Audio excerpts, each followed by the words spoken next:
Good morning, everyone. Good morning. Thank you, Evan. I was like, I don't know who is on here. Morning, Shawana. Morning, Chris. Well, good morning, everyone, and thank you for joining us for the open forum. Today we have Miss Janine Weaver-Douglas. She has prepared a presentation for us. I am not as, sorry, see, phone ringing in the office, all of that. So I'm gonna try to keep an eye on who I need to let in from the waiting room and all of that good stuff. So Janine, I will turn it over to you. And do I need to read the prompt that she'll be discussing? I don't. Okay. So just for those of you who are joining, we've asked Janine to prepare a presentation based on the following. The Marcus Garvey Cultural Center has 6 principles: unity, education, social development, economics, security, and politics. Please share how these principles resonate with you and how you plan to incorporate them within your daily interactions with students, staff, and faculty. Secondly, explain how your vision supports UNC's Rowing, Not Drifting 2030 strategic plan. So Janine, I'll turn it over to you. Thank you. Hi, good morning. Well, yes, good morning. It's 11:30 here. I don't know what time it is anymore. I am Janine Weaver-Douglas. I am usually a conversational person and a walk around person, but Zoom has stolen that from me. So we're going to do the best we can with me being still. And I recognize that the goal is for it to be a conversation, but because it's Zoom, you know, I understand, like, I always feel very rude when I talk up on Zoom without warning people. So I understand if you don't feel comfortable doing that, totally get it. I also take nonverbal cues of affirmation as well. So if you feel the need to nod your head to make me feel better, I will take that as well. Thank you. I was asked to,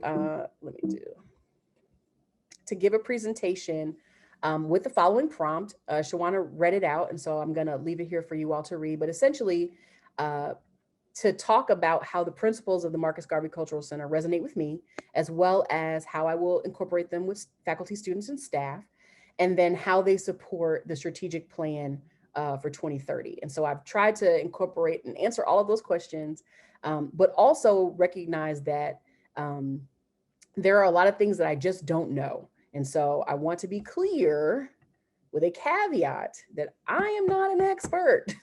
I do not know everything, and I may very well be wrong, and that is okay. We do not need to be perfect.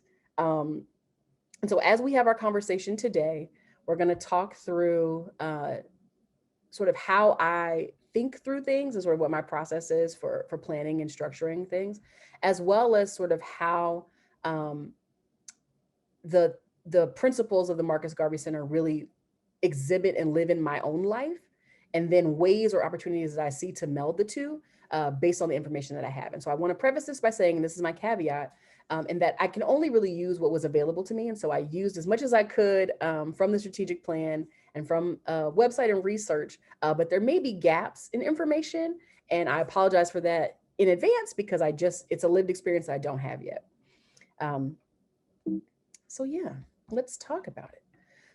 So I am a quote person, and I think that there is a lot of meaning and affirmation in using the words and wisdom of previous generations. And one of the beautiful things that Marcus Garvey left us was a lot of very conventional wisdom that I want to try to infuse as much as possible, because I think it really informs my practice for this particular role. And so I'm going to move this little chat box. But Marcus Garvey says God and nature first made us what we are, and then out of our own creative genius, we make ourselves what we want to be. And so the idea that we are already instilled with greatness and we're already instilled with principles, and that through our work and through our experience, we decide how to live those principles and we decide how to maximize on the skill set that we have. And that's really going to be my goal for stepping forward in this role. And so the first principle is unity. In the words of Marcus Garvey, right, there is no humanity before that which starts with yourself. And so when I think about unity, I think about the inherent characteristics of being in unity. And then I also think about the relationship aspects of unity. And so the questions that I ask myself are, how do we create community? How do we find or create home? Unity for me really resonates around the idea that I am where I belong. I am with whom I belong. And that community can look and feel different for each individual member and for the collective as opposed to the individual, because it really is context specific.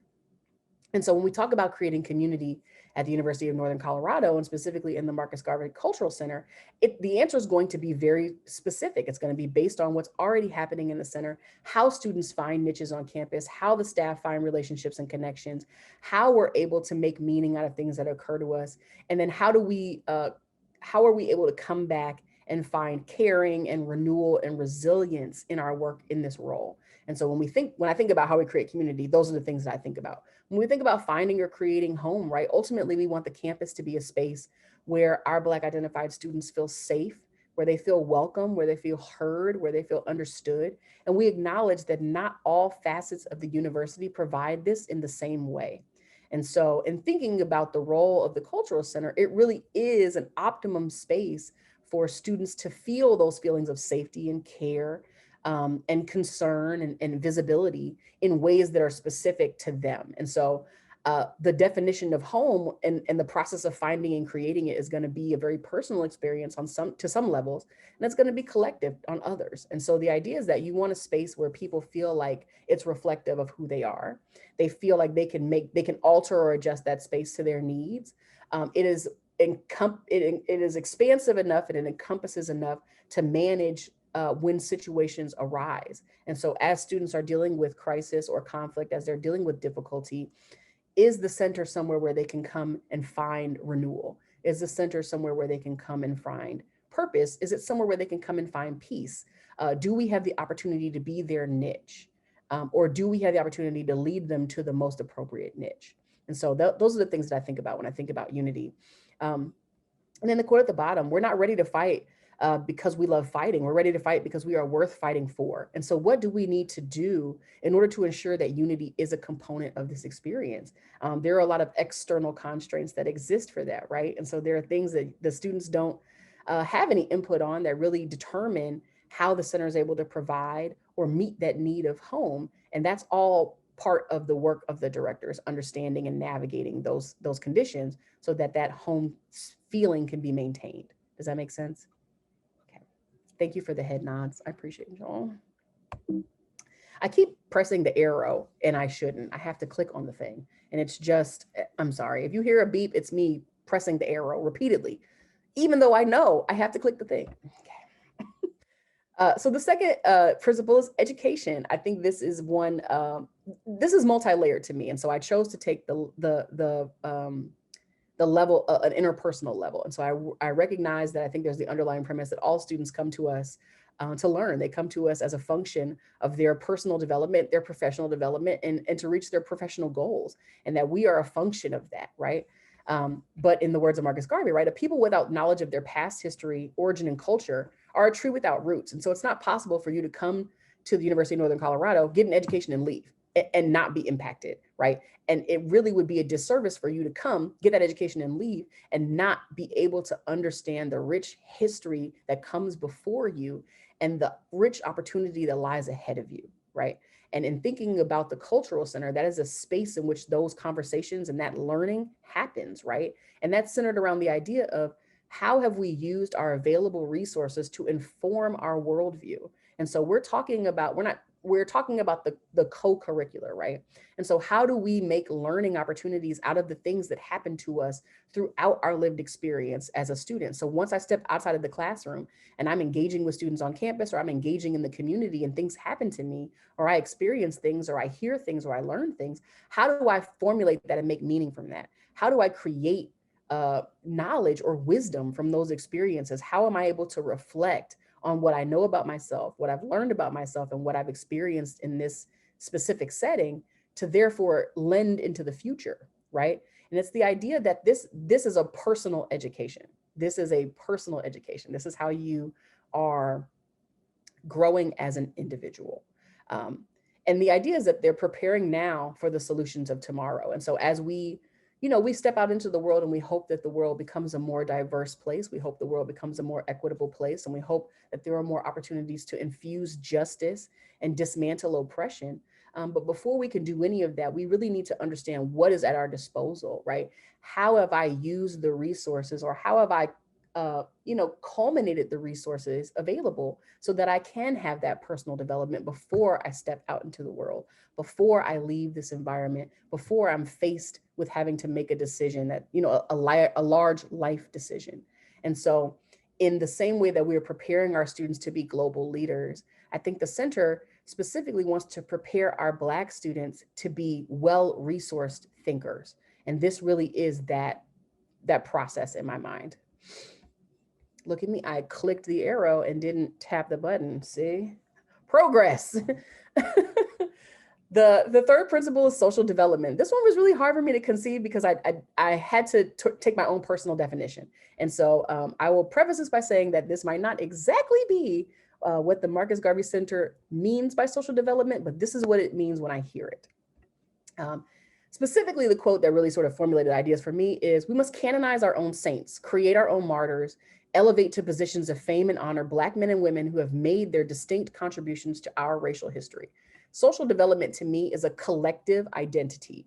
It is the collective understanding of Blackness across the diaspora, across roles, across ethnicities, across cultures, because truly Blackness is expansive, and how we determine what Blackness is and what Blackness isn't a collective, like it isn't a universal process. It really is personal. It really is individual. It really does require a lot of information, and it really requires a lot of nuance. And the idea is that I don't want to define Blackness for you, and I don't want you to define Blackness for other people. I want to create a space where you are able to define what Blackness is for you, and you're able to see and understand the rich history of Blackness throughout the different nuances of how it immediately impacts you, whether that is through ethnicity, whether that is through culture, whether it is through other political constraints. Like, there are other facets of your life in which sort of Blackness intercedes. And I want for our students to be nuanced and understanding enough of their own personal development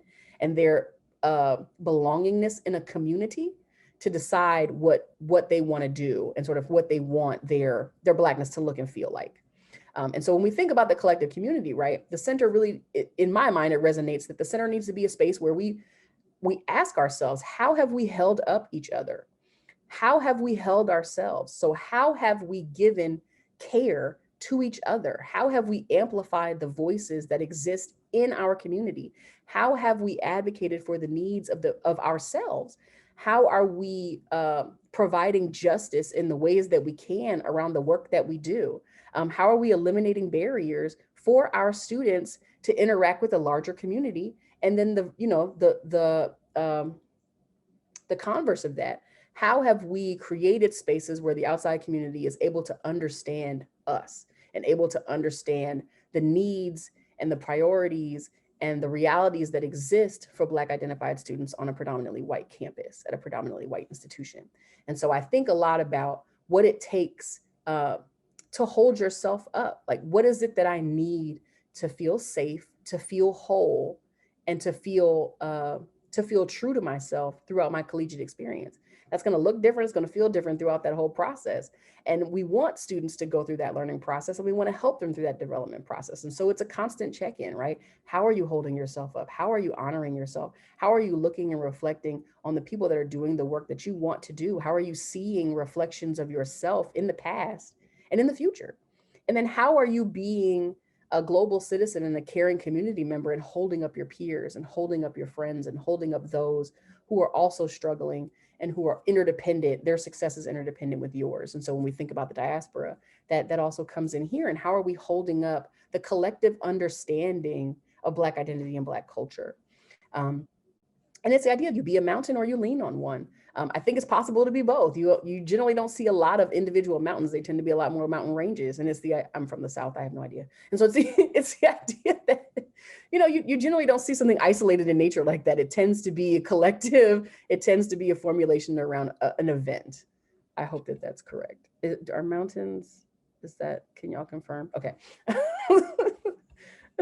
She said, I do not know, and I cannot tell you. Economics. This is a rubber meets road one for me. I think ultimately what we do, we want to make sure that we prepare students so that when they leave us, they're able to have a quality of life that sustains them in a way that they desire. And if we are keeping it real, the basis of that really is economics. And so how are we able to teach them a skill set and provide them with the skill set so that they have economic solvency throughout?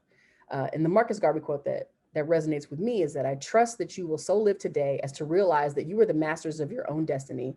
You're the masters of your own fate. If there is anything you want in this world, it is for you to strike out with confidence and faith in self and reach for it. And so we really are looking for advantageous and proactive opportunities to advance knowledge, experience, and skill set around the concepts of stewarding resources and the concepts of the economic culture. I think that we know this to be true, that there are constraints and realities surrounding race and identity that change the economic future of Black identified people as compared to other ethnic groups or other racial groups. And we know this. We know that Black women make 73 cents on the dollar for every white man. We know that Latinx makes, I think, 69 cents on the dollar for every white man. And so we know there are economic realities. And in order to prepare our students for that economic reality, we really need to have conversations around the concepts and the idea of participating in an economic culture. And so for me, that resonates with this concept of how have we stewarded the economic cultures in which we participate. One of the foundations of, one of the pillars of Kwanzaa, and one of the things that I think about a lot is cooperative economics. And it's the idea that you are a part of a cycle. You are a member of a community that can contribute in more ways than simply labor, right? And simply consumption. And it's the idea of sharing resources. It's the idea of stewarding resources, of pooling resources, of being able to barter and trade your expertise or your experience or your particular desire with another person so that you both benefit. And the idea of that mutual benefit for both.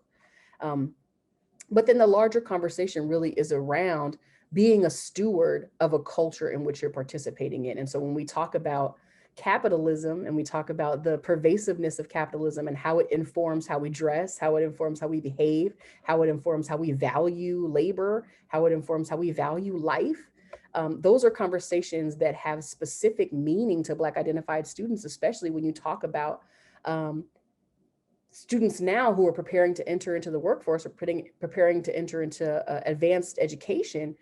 And we're at a space now where, there's a huge difference between being well off and being poor. And the idea that there is a functional living, poor, lower or working class that exists with so many distinctions between making it and not making it, right? And it's the idea of making sure that students understand the concepts of capitalism and how they play into race and ethnicity, as well as how they play into values and ethics and how we decide sort of what it is that we value and how we achieve what we value. And ultimately, our conversations around that are going to be, what do we choose to participate in and how do we choose to be good stewards in our participation? And that's not to say that capitalism is bad. I think you choose what you choose, but you want to be informed in that choice. And then the quote, we desire to leave two things to our children. The first one is roots and the others is wings. I think, especially when we talk about economic culture, you really are looking at a roots and wings concept because you're looking at a space that is unchanging to some degree. You are stepping into a thing that already exists, but ultimately you want to put yourself in a position where the next generation is better off. I am the proud benefactor of 2 offspring. I have 2 teenagers. And the thing that I tell them all the time is I just want you to be free. I don't care what you do. I want you to be free. I want you to be liberated so that whatever you choose to do, you can select that option. You've not eliminated options. You've not eliminated opportunity, and you are comfortable with pursuing whatever that freedom looks like, and that you're not held to the boundary of acceptable behavior or acceptable profession when selecting your freedom, right? I want you to be free. I want you to have those wings. And I think about that in the same way when we talk about this principle. Does that make sense? Okay. I am not going to press it. Okay. I was like, I almost pressed it, but I'm fighting it. When I think about security, for me, I think this one was a difficult one because I think security to me means a lot of different things. And to some degree, I can't promise security. And so it's hard for me to think about it in my mind goes to the physical aspect first. And that's not something that I necessarily have control over. And so I really had to reconceptualize this. And I chose the quote from Marcus Garvey because I think it really helped me. But it's the idea, if you want liberty, you must yourselves strike the blow. If you must be free, you must become so through your own effort. And what he really says there, how that resonates for me, is advocacy. And it's the idea that how are you advocating for your own safety, for your own security? And so how have you voiced and advocated for your needs? How have you communicated that you are without? How have you communicated that you are in need? How have you communicated that you are vulnerable? Or how have you communicated or advocated for your vulnerabilities? Ultimately, we want this space and the students that inhabit it and the staff that work in it to feel like they're in a space where they can safely and authentically advocate for their needs, and that they know that there will be a good faith effort to meet those needs and to provide that emotional safety and security. I think there are larger conversations here, especially on college campuses with Black identified students around concepts of security. And that concerns me because I can't fix that. And I acknowledge that that's a reality of the Black students' experience on a college campus, especially a PWI, and that they're a vulnerable population, and they may be experiencing campus police and community police, as well as campus enforcement and community enforcement in a way that other students aren't. And so that is a reality that I acknowledge, but I'm not including here because I think that that's a separate, more impactful conversation that really requires specifics. And so I want to focus on the idea of emotional security. I want to focus on the idea of emotional safety and emotional preparation. And I also want to be, Garvey he challenges you to really think about it in a holistic way. And it's the idea that in the same way that I'm advocating for my needs and I'm voicing what I need, am I also receptive? Am I living in a way that other people feel vulnerable enough to advocate for their needs with me? And so am I someone that a person feels safe around and feels that they are secure around, or feels that they can communicate in an authentic way that they need safety or security from me, or that they have an unmet need, or that they are feeling vulnerable in a way that I would be able to aid or provide assistance with? And so, and that's the Ethiopian proverb at the bottom. If you pick up one end of the stick, you must also pick up the other. And so if I am in a position where I'm telling students and I am advocating for students and living my own life in a way where we advocate for our needs and we're open about them, then I also need to be leading in a way where students and staff are going to be honest about the needs they have from me. And then politics. And so this topic is very broad. I am choosing to focus on the idea of political theory and political engagement as opposed to political outcome. I can't predict political outcome. And I think that the past, 10 years have taught us that who knows? And so it's a volatile conversation. There's a lot of passion and a lot of polarization around the concept of politics. And I think that the Marcus Garvey Cultural Center is a space where those conversations can be held, but that's not the focus that I have today. Specifically, when I think about it, I think about, and the quote from Marcus Garvey is, take advantage of every opportunity. Where there is none, make it for yourself. And it's the idea that you are in a political landscape on campus, and you are in a political position on campus as a student, and that there is a goal for the center to provide education and nuance for students in understanding the politics that surround sort of student care and the educational process, as well as giving them a space and an opportunity to engage in the larger political process to their level of comfort. And the idea is that we want them to leave as informed and engaged global citizens. And that also includes a political acumen, and that includes a political pedigree. And they need to be able to gain that in a way that is safe, that is as consequence-free as possible, and is affirming, so that they're able to really, truly represent their best needs in the political process. And so how this resonates with me is, how have we engaged with the world around us? And so have we talked about our local political landscape? Have we talked about our engagement with local political, social conversations? Have we engaged with the leadership on the campus that determines what the political landscape of the campus that we inhabit? Have we talked about how decisions are made, how power flows, how nuance is given? Have we talked about how resources are tied to power and privilege? Have we discussed how large scale politics impact our day-to-day in ways even beyond casting our vote? Once that decision is made and that political position is filled and we're dealing with the day-to-day of it, how do we navigate that? How do we make meaning? How do we fight for equity? How do we create justice in those everyday situations that result from this larger political understanding? I also think that there's a context here around historical political understanding and political science that I think is essential for Black identified students. I firmly believe that a strong historical grasp of an individual concept of Blackness includes politics, it includes political theory. But I am not the political leader, right? I want to be a conduit for you to seek those resources and get that education for yourself. I want to be a space where you can have those conversations and a space where you can challenge yourself to grow in that way. I think that's a personal process.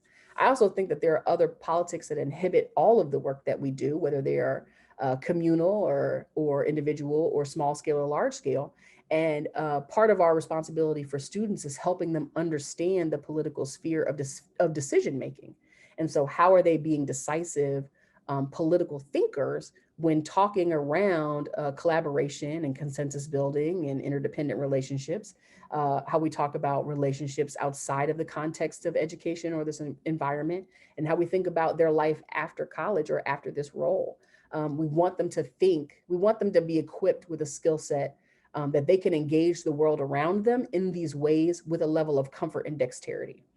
And so a quote that resonates for me is, I knew then and I know now, when it comes to justice, there's no easy way to get it. And so you have to be aware of the long-term sort of scale of politics and why it's important that this is a principle that you have to understand as part of your lived experience. Because all the things that you do, the food that you eat, the clothes that you wear, the bus that you get on, or the car that you drive, all of those are political decisions at some point. And so really helping students understand that framework, I think, is essential to their overall development. Okay, so let me go back. Those were the 6 principles. Did I make sense? Okay. Questions before I proceed on?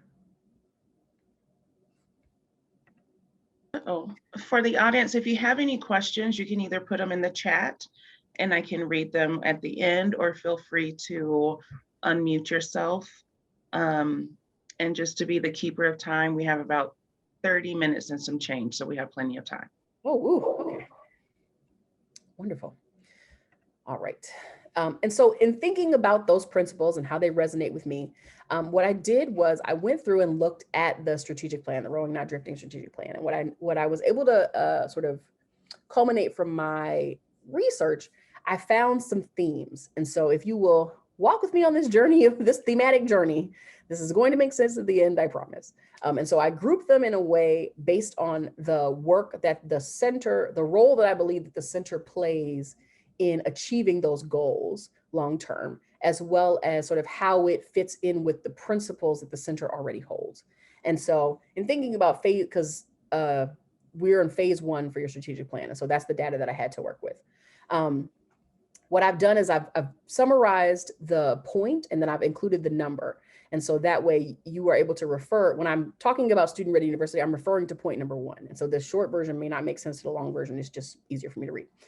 And so when I think about what the center does and what it really is preparing to do for what it prepares students for at the university, it is absolutely a key partner in the Student Ready University, right? It is a key partner in ensuring that the university is prepared to deal with the diverse experiences and identities of the students that come and attend school at the University of Northern Colorado. And so part of that preparation to be a Student Ready University is to be prepared to create niches or to have staff or resources available for all of the multi-dimensions of those students. We track so many data points about students, but what we're not able to do is define their identity for them. And what we're not able to do is to pick their niche for them. And so in being in a space where we are able to well resource multiple options, we give students the freedom to really find spaces and niches that work best for them, where they find meaning, where they find connection, and where they find relationship. And ultimately, what we know to be true from research is that the more that we provide resources and support to our Black identified students, the more we increase cultural competency for all students. And so part of being a student-ready university is ensuring that our Black identified students are well-resourced and well-supported. Similarly with the career-ready curriculum. And so when we think about the curricular experience for students on campus, a lot of that includes personal development and personal growth. It includes depth on the students' end to really select courses and coursework that reflects what they want to know, who they are, and how they want to grow. And the center plays a pivotal role in that it really does support exploration for students. And so it challenges them to really ask questions around their major and their professional goals. It really asks questions around the courses that they take and the faculty they engage with and the learning that they want to do. It provides feedback and reassurance for students who are engaging in spaces or in academic programs where they may be a single and only or a very small population. And they're in those academic settings that may not be comfortable or reflective of their identity, but then they come back and they're restored through their roles and relationships in the center that help reaffirm that co-curricular component of their career readiness process. And so when I think about those two things, I specifically think about some of the principles of the Cultural Center. And I think that there are a few. So for Student Ready University, I think that plays a lot, and the career ready curriculum, I think that plays a lot into our educational principle. And so they help reaffirm the concept of preparing and using the resources that are available to you, as well as understanding sort of who you are and what has come before you in your role as a student. That's how you best exemplify that. And how the university chooses to resource those things also helps aid that process. I had to touch the button again. I'm going to be 90 touching this button. Okay. And so the next two, systems of accountability, effectiveness, and collaboration around diversity, equity, and inclusion work across the university, which is point 3. And then a data infrastructure for strategy, organizational effectiveness, and student success. I think those coalesce very well with the principles of the Marcus Garvey Cultural Center. Specifically, when I think about number 3, the systems of accountability, you're talking a lot about unity. And so you're talking about the entire university getting on the same page around the importance of diversity and equity and inclusion, around the concepts of talking about identity and justice, around the idea of creating safe and brave niches for students, and it's sort of bringing the university along to the work that the cultural center is already doing, and all of the cultural centers are already doing. And then it's really using those staff and resources to help align their experience outside of classrooms with their experience in the classroom. And so when I think about those things, that is a unifying process, right? That creates a seamless experience for students. And I think that that's an important part of the strategic plan that absolutely can be accomplished through the cultural center, through the Marcus Garvey Cultural Center. When I think about the data infrastructure, I think about security, right? And so, and I don't know why, but it lends me to security. And it's the idea that if we are managing our data points and communicating our message around student success, what we've done is we've created additional opportunities for students to feel more secure around their own learning and living experience. And so what we've done is we've taken the work that the centers and all of the student-focused areas around the university are doing and really building up student competency, building up student relationships, helping them find niches, and you're providing some evidentiary support for that. And so you're highlighting parts of the university that are already exemplifying student success, that are providing opportunities for students to be successful. And then you're giving more support to these offices and staff around how they strategize and how they communicate and provide data to support the narrative of their work. And so when I think about that, I think about security and sort of how are we making sure that our students feel emotionally secure? What am I doing? What are my efforts in student success and in organizational effectiveness that help aid in those students feeling safe and secure? And then how am I communicating that to the rest of the university? And then finally, I think about these last two. So the research, scholarship, and creative works around the creation of new knowledge. And so that idea that there is an intentional focus on how students do research, what we consider like the areas of scholarship we're currently advancing versus the identification of new opportunities for scholarship, and then the advent of creative works and the deepening of that opportunity to really inform curricular learning. And so how are we using outside of the classroom creative endeavors to supplement, and support the content the students learn in the classroom? That is absolutely a co-curricular process, and that leans right into what the Cultural Center does and provides for students.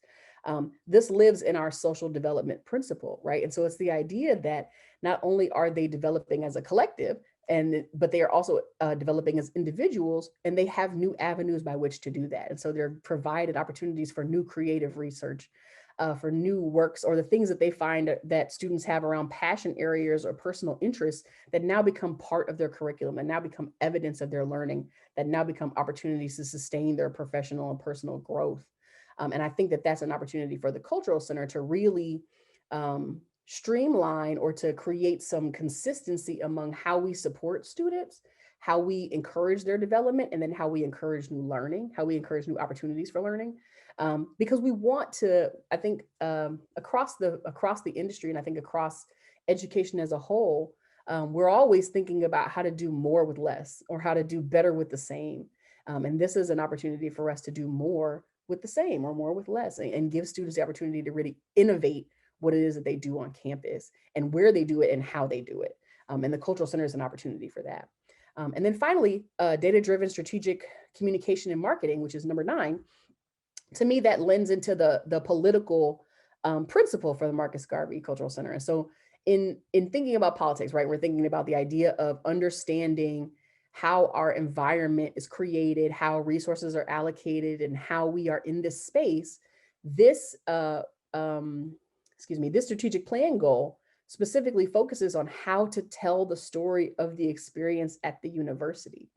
And the Marcus Garvey Cultural Center is a clear partner, an obvious partner in helping to narrate that story and helping to provide significant data and information and pressure points for student growth throughout their time at the university. And so it's the idea that not only do we aid the university in telling their story by providing points about how Black identified students navigate the campus, and how they're able to create learning, and how they're able to build relationships, and how they're able to make successful educational careers at their time at UNC, but also it allows the students to understand how the process and how the politics behind communicating goals, communicating successes, and power and privilege are ultimately decided to a certain degree by the university. The more that we are involved and aware of how our story is told, the more influence we have in telling it, and the more influence we have in the narrative that comes out of it. And so I think that that is also an opportunity for the center to really help support that goal for the university in a student-focused way. Does that make sense? Okay. Okay, we made it. So what questions, concerns, I usually put outrage, but decided not to. What general thoughts about life do you have? Are there things that I can explain or clarify about my ideas or concepts? Or do you just have nice things to tell me? I will take that as well. I really want to hear from you all, and sort of talk to me about sort of what stood out for you. So Janine, the first question we have comes from Jillian. How would you help Black students feel a sense of safety in an unsafe world? That's a really hard question. I don't know. I think the truth is that part of a feeling unsafe is the unknown, and part of feeling safe is not being able to understand, not being able to understand your environment, and therefore feeling vulnerable. And so for me, a big focus is really going to be on education, and it's not an education in a traditional sense, but in understanding sort of what in the environment could potentially be a threat, as well as being, I think is really an opportunity for me to be an advocate and an avid listener to students to understand when they feel unsafe. and how I can best eliminate or lessen those opportunities where they feel unsafe. I also think the other part of that coin is being in a position to advocate for opportunities, to advocate for the removal of opportunities where students feel unsafe, or advocate for an additional amount of support in those areas. I wish that I had an answer for how they could feel safer. But the truth is that there are so many things that are beyond our control. And how I view this role really helping in terms of physical safety is communication, is awareness, is advocacy, is exposure, both for students and for the university about instances where students are made to feel unsafe. And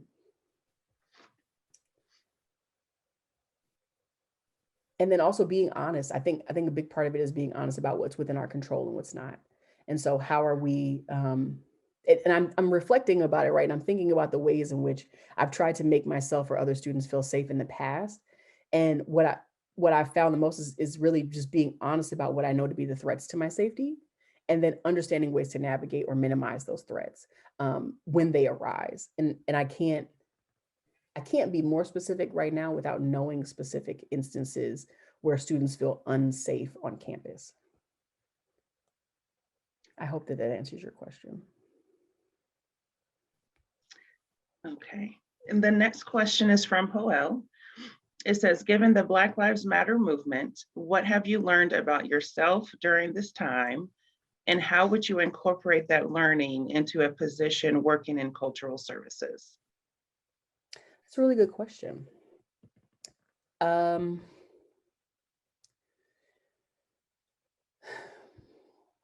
My most honest answer is that I have learned that there is a distinction between accountability and justice.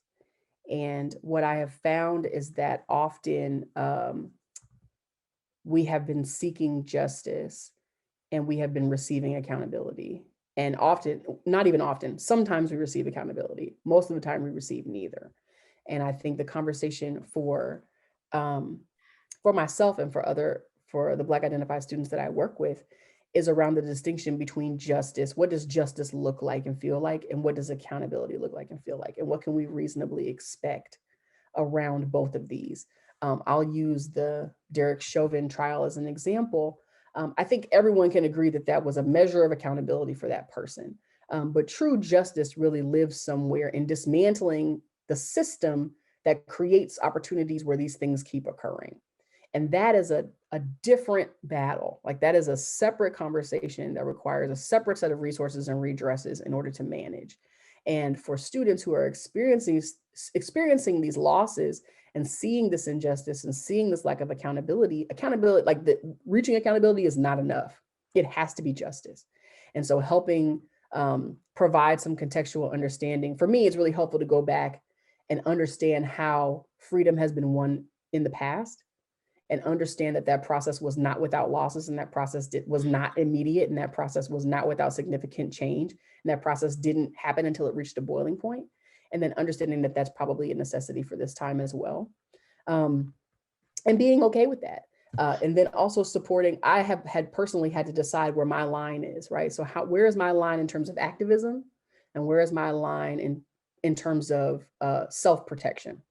And so how much am I willing to do in order to be an activist versus where do I need to stop in order to make sure that I am caring for self and that I am not harming myself by continuously doing things or continuously exposing myself. And it's taught me a lot about my own emotional safety and my own feelings of feeling unsafe around conversations like this, and where that boundary is for me. What was the second part of that question, Shawana? How would you incorporate that learning into a position working in cultural services? I think that is the work. I think that's a big part of the work, especially now. I think a lot of the conversations about cultural commentary and social commentary and political commentary is that is the work. And so for students, it really is having conversations around where their boundary is, right?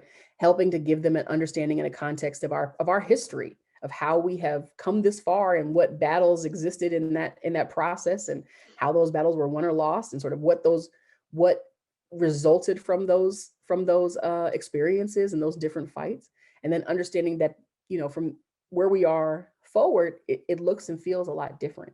And you've got to decide, you know, helping students really do some personal reflection and understand how this impacts their lived experience and where their boundary is. For students, especially for Black identified students, that conversation really lives around the idea of how much of an activist do I want to be, because I'm also putting myself at personal risk and I'm putting myself in physical harm's way to be an activist. And so where is my line? Where am I comfortable? And then how am I making meaning, or how am I finding joy and resistance? How am I finding resilience and peace, even when I'm in this space? Because ultimately, one of the themes that we talk about a lot is Black survival, right? And it's the idea of surviving as a fully formed person, even in the face of distress, even in the face of injustice. And that's an entire, you know, that's an entire bank of research in and of itself, is the idea of Black resilience and Black joy and Black trauma.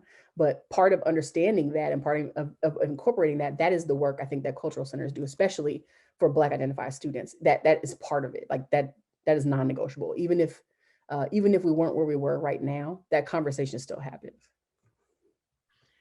And I apologize for the rudeness. Jillian, would you mind unmuting yourself and possibly sharing your video so you can introduce yourself to Janine and tell her where you work on campus? Sure. And I'll ask the same of you, Joel. I don't know if you can see me. I just got done taking a walk and dropping my daughter off at school. I don't know if you can see me. Oh, yes, I can. Hi. Oh, great. Hi, I'm Gillian. I'm the interim associate director of the School of Theater, Arts, and Dance, and mother to a Black 16-year-old girl who'll probably be coming to UNC in a couple of years. Yeah. And so last week was rough. Last week was really, really freaking rough. Yeah, and it's not gonna get no easier. No, and she just like struggles since last year to even like walk outside my house. We had to move to a different neighborhood because there's a shooting across the street, and there's just been a lot, you know. So that's why I asked the question about safety. Like, and terrified to walk out the door a lot of days. And that's where you live, right? That's your house. So imagine a college campus. Right. That's what I'm afraid of, is like when she's a freshman. Oh my gosh. It's hard to answer. The good news is that we know that incidences around safety are much lower on college campuses, or incidences around harm are much lower. And so we have the opportunity, like, it's a safer environment overall, but that emotional harm, it exists. And regardless, it exists. Yeah. Thank you, Jillian. Yeah. Thanks. My name's Gillian, by the way. Yeah. Oh, okay. I'm sorry, great. Gillian. No worries. Yeah, it's great to meet you, and thank you so much for your time today. And the Ethiopian quote, I really appreciate it. Thank you. Lovely to meet you. Thanks for the presentation. My name is Joel Orozco Almeida. I serve as the Associate Director for the Cesar Chavez Cultural Center. And thanks for the question as well. I see there's other questions, so just to allow space for others. Yes, it's very nice meeting you. Lovely to meet you, Joel. All right, Chris, go ahead and ask your question, please. Janine, thank you so much for sharing with us. I appreciate all your ideas and insights that you shared so far. This probably overlaps with what you just shared, but we have pockets of folks across campus who are interested in doing the work of anti-racism on UNC's campus. We would love to see it, elevated to the strategic planning and be called out more explicitly than it is within just under the umbrella of equity and inclusion. It sometimes gets lost under that larger conversation. And I just wanted to know what your own views were on anti-racism, how it fits into higher education, and how you'd see the Marcus Garvey Cultural Center fitting into that kind of coalition that some of us are trying to build around campus. Sure. So I'm a fan of anti-racism. I think the anti-racist pedagogy is steeped in human care. I think it's steeped in human care. And so I think on a philosophical level, I deeply agree with the tenets and the philosophy of anti-racist work.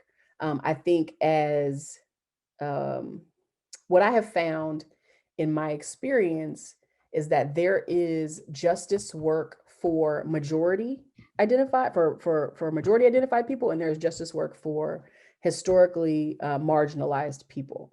And I think anti-racism work has started in this historically majority sort of population. And that's where that work, I think, really takes place. And that's where that effort really sort of has to have the most progress in order to be successful. I think it really requires for those who are not in historically marginalized populations to do the work.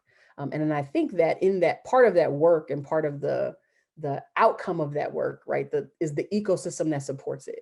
And I think the ecosystem that supports it also engages in anti-racist work. And those are the historically marginalized populations. And so I think that me specifically and the Marcus Garvey Cultural Center, if under my stead, is a partner and is a co-conspirator in achieving anti-racist efforts, like in enacting anti-racist pedagogy. I find that it's a lot of the concepts and sort of the ideas that live in that work really are framed around common sense concepts, right? And it's the idea of equity and justice. It's the idea of dismantling oppressive practices that you identify and are able to, in its place, put something that is caring and equitable. And I think that is the work. I think we all need to do that work. What I find is that true anti-racist work has to be led by white people in order for it to really be impactful, and in order for it to really have the longitudinal, deep change to the structure and to the underlying philosophy in order for it to be successful. I think that is work on that stead. And then I think through partnership and collectivism, as well as caucusing to some degree, I think that's when the support of historically marginalized communities come in, and they also create spaces where those who are engaged in anti-racist work are partners, are collaborators, are able to push forward initiatives, are able to have meaningful conversations about new practices and inclusive practices, and think about the work that we do outside of the paradigm of oppression or outside of the paradigm of patriarchy. And that's an important work. Like that is an important work. And I'm in full support of it. I think that's a thing that I would love to do. I chose not to focus on anti-racist work in this presentation because, like I said, I feel like it is primarily a white, it has to be championed by white people in order to be universally adopted. Does that make sense? I hope that answers your question. Yeah, it did. Thank you, Janine. Mm-hmm. All right, Morgan, if you want to introduce yourself and ask your question. Yeah, thank you, Dr. Janine, for your sharing and being authentic in how you share your story in your presentation. I'm Morgan Diaz. I use she, her pronouns, and I'm the leadership coordinator for the Stryker Institute for Leadership Development. And I also work within the collective for this in the Center for Women's and Gender Equity. So I just resonate with your love of quotes. I appreciated that as well. But I just wanted to know which of the 6 principles most influence or impact your personal and professional practice, and are they the same or different? Ooh, that's a really good question. I think for me, I live somewhere between unity, education, and social development. I think that my personal praxis probably lives somewhere between education and social development. I think that we, Black identified people, have a rich history and a rich cultural legacy that we have been robbed of in terms of really understanding and learning it and being able to embrace it in its fullness and wholeness as a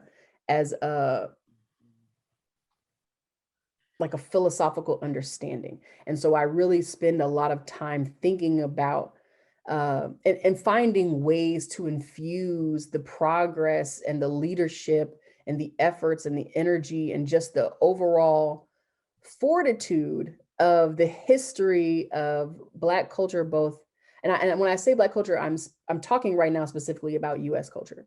But when I think about the progress and just the depth of knowledge and resources and skill and learning and faith and resilience, I want to push all of that forward. Like, I just wish that we knew it. I wish that we could celebrate it. I wish that I want it to be at the forefront of Black students' minds. I want them to step forward knowing that they come from a legacy and knowing that they come from a body of researchers and theorists and educators and scientists and mathematicians and leaders that were wholly formed people, right? That were wholly formed cultures and wholly formed identities, that we are often robbed of the richness of through the retelling of history. And I think that I don't think that that's specific to Black people. I think that that's colonial history, right? I think when we think about how colonialism works and imperialism works, often the victors tell the story. And so you don't necessarily get all of that depth and all of that true richness to that narrative. When I think about my professional practice, I live somewhere between unity and education. And it's the idea that I still want us to step forward, and I still want us to know where we came from. But I also want to know where we're going. And I want to know that we are in the best position to step forward as a collective, and we're able to step forward as under a unified sense of community, right? I think a deep sense of belonging is feeling like I am not alone, and I want people to step forward in that. And so my work really, especially for college age students, my work really is in disarming them around the vulnerability or around the preconceived notions they have around their race or their ethnicity or their identity, and stepping forward into it openly and honestly. Like, it is okay to call a thing a thing. It is okay to be Black. It is okay to want to be Black and want to express your Blackness throughout your life. And it is not unprofessional of you to do so. And it is not rude for you to do so, and it is not racist for you to do so, right? It is a thing that you have the opportunity to share as a legacy. And I want students to feel comfortable, and I want staff to feel comfortable saying and expressing that and living that as who they are. That is a big part of my identity and how I enter the world.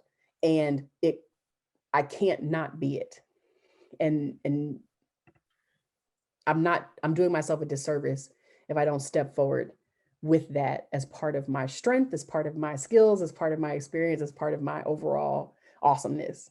So I think those are the ones that resonate with me the most.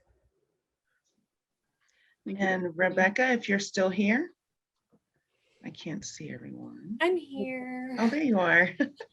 Hi, thanks, Dr. Janine. I'm Becky Smith, and I'm the director of the Disability Resource Center. And I put my question in the chat if you need to refer to it, but I'll read it to you. What are some ideas that you have for partnering with other student affairs areas or centers to ensure that as an institution, we're honoring students' whole selves, their intersecting identities, and working to foster a sense of belonging for all students? Ooh, okay. It's in the chat. That's a big old question. I know. I think, well, so to answer your question, I think I think a lot about that. I think that we are ultimately interdependent. Our success is interdependent upon each other. And so students are inherently intersectional. They inherently come to us with identities and with lived realities that require assistance and support from all facets of the university. And so it's not, even in viewing the Marcus Garvey Cultural Center and the role as director, I'm viewing it in the context of working with all of the other spaces that also provide student assistance and student resources. And so in thinking about ideas, I'm really it's hard for me to come up with something specific because I don't know you, but you seem lovely. But the idea is, what are you, how can I be a good colleague up front, right? How can I make your life easier? What do we know has worked well in this organizational culture? What are the student needs? What have students already complained about or communicated that they are not being met for, or that they are consistently having to work around or work with? And then how can I, help or contribute to solve or resolve that issue? I think that there is a lot of conversation, something that I serve on a committee, and we had a conversation last week about working with caucusing and working with knowledge communities. and wanting to give our staff the opportunity to join knowledge communities, but recognizing that part of that requires them to sort of pick an identity over another, and that they either need to be in this learning community or this learning community, or they need to be in this caucus or that caucus. And I'm not a fan of that. I really believe that there's things that live in both, that live in all, that live in the both and that we need to address. Specifically, when I think about a conversation I had earlier was around sort of the ideas around fat phobia and around fat related, weight related disability. And so mobility issues or access issues or space issues that exist around, are we staffing classrooms with desks that fit our weight, like students who are in these intersecting identities where their needs are not met? Do we have desks that can be adjusted? Do we have spaces or walkways that are not strictly ADA, that are not strictly wheelchair or access bound? Do we have spaces in buildings that can be adjusted based on the needs of the student, whether they are size issues or ability issues or access issues? And those are all things that impact the student's experience, regardless of their identity or ethnicity or their participation in the Marcus Garvey Cultural Center or not.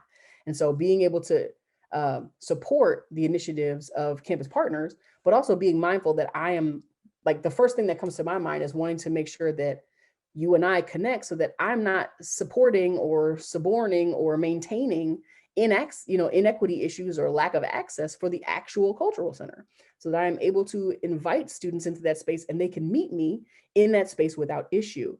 Or are there other spaces or other opportunities on this campus where I can then come to them, or where our resources and our support and our services can come to them so they're able to participate? Things along that line. I wish I could be more specific, but I can't right now. Does that help? That was great. Thank you. Yeah. The next question is from Stephen. I think I saw you on here still. Hi, I'm still here. Oh. Hi, Dr. Janine. I just first want to say thank you so much. Your presentation was wonderful and I enjoyed watching it. My name is Stephen Lovelace. My pronouns are they, them, and their, and I serve as the director of the Gender and Sexuality Resource Center. And my question actually bounced off of Becky's, so maybe this is a way to get a little bit more specific with that. We know from research that traditionally our Black, trans, and queer identified individuals can feel sometimes homophobia and transphobia in Black identified spaces, and then they come into queer identified spaces and they experience racism. And so with that double marginalization, I'm just curious on any of your experience with creating and fostering space for Black and queer and trans identified individuals. Absolutely. I think that requires that you do the work for both of those spaces to be safe. And so you have a commitment. For me, I have a commitment to trans and non-binary Black individuals. And so I have a personal commitment for Black trans and Black non-binary students, in that I ensure that the people that I work with and the staff that I engage with are both informed, knowledgeable, and passionate about ensuring that those students feel safe and secure, and that we are able to provide an environment that is caring and conscientious about their presence. And so it's not the idea, it's a little bit different than the idea of catering to students, because I don't think that that's what we're being asked to do. It's the idea that I'm not presenting barriers of ignorance or ineptitude in working with students, and that as you come to me as a fully formed student, that I am able to be a space where you feel safe, fully formed, like completely, holistically as a student. I also think that there's a lot of crossover between how we, and this is a generalization, so I could be Stephen, you seem like a lovely person, so I could be completely wrong, right? But it's a generalization that I've seen in my experience, and that with Black identified students, especially trans students or non-binary students, they have to choose. Either they're going to deal with a cultural center, with an identity-based cultural center around race, or they are going to engage with an LGBT center or a gender or gender identity or gender expression center, because the staff in those centers also tend to not be diverse. And so a large part of that is understanding that although we are part of that group, we are still responsible for representing all of the members of that group as well. And so how are we providing staff and resources that look and sound and feel like them? How are we providing educational resources that include their identities and their realities? How am I programming or developing community that includes them? And so part of the work around, because I'm a trans inclusive feminist. So part of the work around my conversation around feminism is we have to dismantle this idea of what we decide gender expression and gender identity are. And we need to dismantle this idea around feminism being woman-based, right? We need to talk about the concepts of equity and the concepts of justice and how they relate to identity and how they relate to identity expression in a variety of instances. And I think that that's something that has to be done collaboratively. And I would hope that in the same way that it is the work of the center to ensure that they are both representative and responsive for student needs around gender identity and gender expression and sexuality, that also in your office, there are work and effort being done around how culture, race, and ethnicity impact the experience of those students on campus, right? Like it's that interdependent part, and it's the ability to say, okay, I can't help your experience if I don't help the whole thing. And one of the conversations that I had recently around it was around ball culture. And so around, because pose is everywhere right now. And so the idea of like, yeah, it's relatable. Everyone knows what I'm talking about. So I can point to a reference and say, this is what I mean. But the concept around ball culture is that their very underlying premise is that it's for everybody else, right? This is for everybody that society didn't want. This is our space and it belongs to us. And we are the gatekeepers of this space. But ultimately the gate that they're keeping is the gate of safety. You can come into this ball as long as you are maintaining the safety and the security of the people here. You cannot bring hate here, right? And there's not this idea that you have to belong at a ball. There's not this idea that you have to participate at a ball. Is that you must be down. You must be here. You must be willing to preserve my safety. You must be willing to protect my identity. You must be willing to celebrate my reality.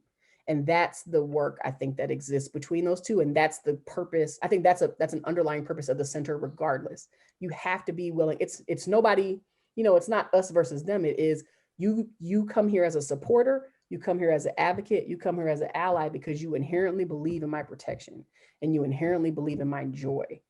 And I think that that's a mutually dependent goal. So that's sort of how I look at it. Dr. Janine, you speak to my heart, and I so appreciate it. Yes, I have family members that are non-binary, and I have family members that are trans, and I can't lie to you.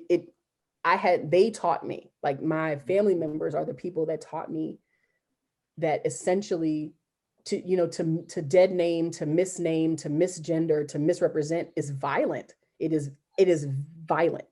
And what I will not do is I will not suborn or support or enhance violence. And so how do I really create equity and how do I create safety from harm if I'm not also thinking about all of the ways in which this violence occurs? Oh, thank you so much. I don't want to take up too much of your time, but I would love to talk to you. Nope, you're giving me compliments. You can say. Lovely to meet you, Stephen. And the last question is from Anna.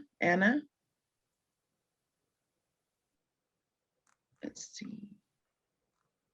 Doesn't look like they are here. So it says, how would you make the beauty of the often unknown parts of the culture, of the cultural values across other cultures?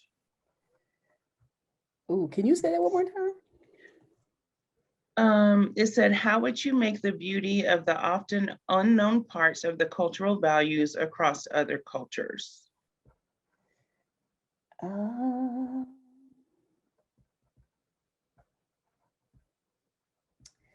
That's a good question. I don't know if I have an answer. The thing that comes to mind when I think about the unknown parts of culture, right, is not necessarily they're unknown, but they might be uncelebrated. And so there are a lot of, like we said before, Blackness is not a monolith. And so there are experiences and nuances and differences to Black culture across the board, domestically, internationally, across the diaspora. There are distinctions, and there are cultural markers and cultural expectations that exist that are different. And for most, in most PWI and most predominantly white environments, there isn't a totality of individuals to a level which those customs, cultures, or celebrations are put on a mainstream. And so they're not necessarily visible by everyone else, because you may be talking about a population of 10 or 15 people or less, or you may be talking a maximum student population of, I think, 357 or 358 Black identified students. And so in that 300 people across a campus of 11,000, there are hundreds of cultural and ethnic distinctions that exist that create culture. And so the idea is that you create a space that is expansive and rich, so that all celebrations of Blackness and all aspects of Black culture can be celebrated, can be communicated, can be provided nuance. And it's the good and the bad, right? Like it's the parts that we celebrate, the parts that are useful for education, and the parts that have a lot of inherent educational components to them. And then there's also the parts that really require a lot of depth and conversation and understanding. And so in my mind, I think about the first thing that came to mind is Juneteenth, right? So Juneteenth is a thing that in the South is very well known, because Juneteenth is the literal difference between when I was free versus when you were free. And so around cultures in the South, depending on where you are in the South, there's a lot of celebration around it, or there's that minimum and understanding, right? But there's a downside to Juneteenth, and that Juneteenth didn't actually liberate enslaved people in Texas. What it did was it transferred them from enslaved persons to sharecroppers. And so there's an underside to that conversation that it also has to be talked about. And hopefully, as a center, we're expansive enough, and our conversation around culture and history is expansive enough that you talk about both sides of that coin. You talk about the celebration of freedom. You talk about the idea of language and knowledge passing informally over the course between 1863 and 1865. But then you also talk about 1865 to 1965, and when that Reconstruction era took place, and how Juneteenth impacted all of those former enslaved people in Texas and Louisiana after that point. And so the idea is that you are creating an environment where all of those facets of Black life and Black experience and Black identity are able to be discussed, are able to be celebrated, are able to be communicated about, and that learning and enrichment and understanding takes place. And ultimately from that, students are able to either reaffirm their celebration of their culture and also grow in other ways. And so there are aspects of Blackness across the diaspora where you are maybe talking about Afro-Latinas. You may be talking about a population of Belizean Afro-Latinas, or maybe 10 at your institution. And there may be aspects to Afro-Belizean culture that haven't been celebrated at all, because those 10 students, they celebrate it, but it hasn't gone, that information may not have expanded or been celebrated on a larger level. That celebration is part of the work of the Cultural Center. And that celebration is part of the learning as a collective, as a group of Black students, so that we can celebrate that as well. And those students have, they have the ability for their values to be, for their values and their cultural celebrations to be heard and acknowledged as well. I hope that answers the question. That is a difficult question. And I apologize, Anna, because I don't know.